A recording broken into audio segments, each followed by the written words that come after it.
Hi friends, welcome to Gauri Devi recipes. ఇవాళ నేను ఎంతో టేస్టీగా ఉండే కట్టె పొంగల్ ఎలా తయారు చేయాలో నేను మీకు చూపిస్తానండి. చాలా చాలా టేస్టీగా ఉంటుందండి. ఈ కట్టె పొంగల్కి బుడ్డల చట్నీ వేసుకొని తింటే చాలా చాలా బాగుంటుందండి. సగం గ్లాస్ పెసరబళ్ళు తీసుకొని వేయించుకుందాము. ఇలా పెసరబళ్ళు వేయించుకోవడం వలన స్మెల్ అనేది ఉండదండి.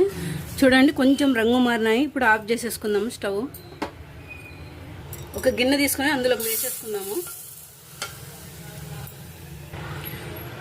అర్ధ గ్లాస్ పెసరపప్పుకి ఒక గ్లాస్ బియ్యం వేస్తున్నానండి. సోనా మసూరి బియ్యం ఇవి. వాటర్ పోసి వాష్ చేసుకుందామండి. 8 గ్లాసులు నీళ్ళు పోసుకుంటున్నానండి.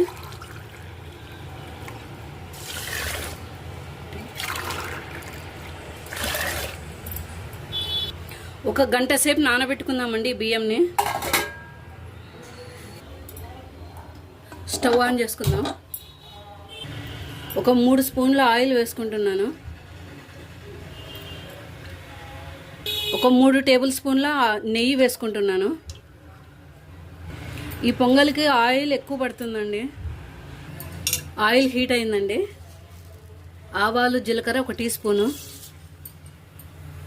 ఒక 6 పచ్చిమిర్చి తరిగి పెట్టుకున్నానండి, అవి వేసుకుంటున్నాను. ఎండుమిర్చి ఒక 4 వేసుకుంటున్నానండి. కాజు 20 పీసుల వరకు వేసుకుంటున్నానండి. ఇంగువ వేస్తున్నానండి. 1 టీ స్పూన్ జీలకర్ర వేసుకుంటున్నాను. కరివేపాకు వేసుకుంటున్నాను. కొంచెం మిరియాల పొడి వేసానండి. 1 టీ స్పూన్ వేసాను మిరియాల పొడి. 1 టీ స్పూన్ జీలకర్ర పొడి వేస్తున్నాను. కొంచెం పసుపు వేసుకుంటున్నాను.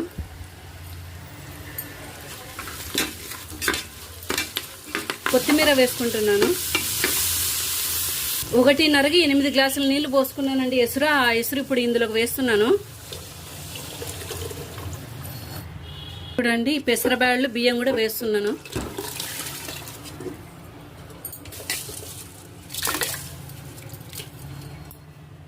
రుచికి సరిపడా సాల్ట్ వేస్తున్నానండి. కుక్కర్ పెట్టుకొని 4 విజిల్స్ వచ్చేలాగా ఉడికించుకుందామండి.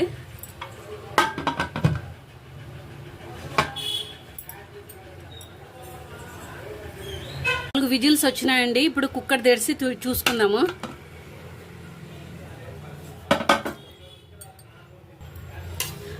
కట్టె పొంగల్ రెడీ అయిందండి. స్మెల్ చాలా బాగుందండి. చాలా స్మూత్గా వచ్చిందండి. ఇప్పుడు ఈ కట్టె పొంగల్ని ఒక ప్లేట్లో తీసేసుకుందాము.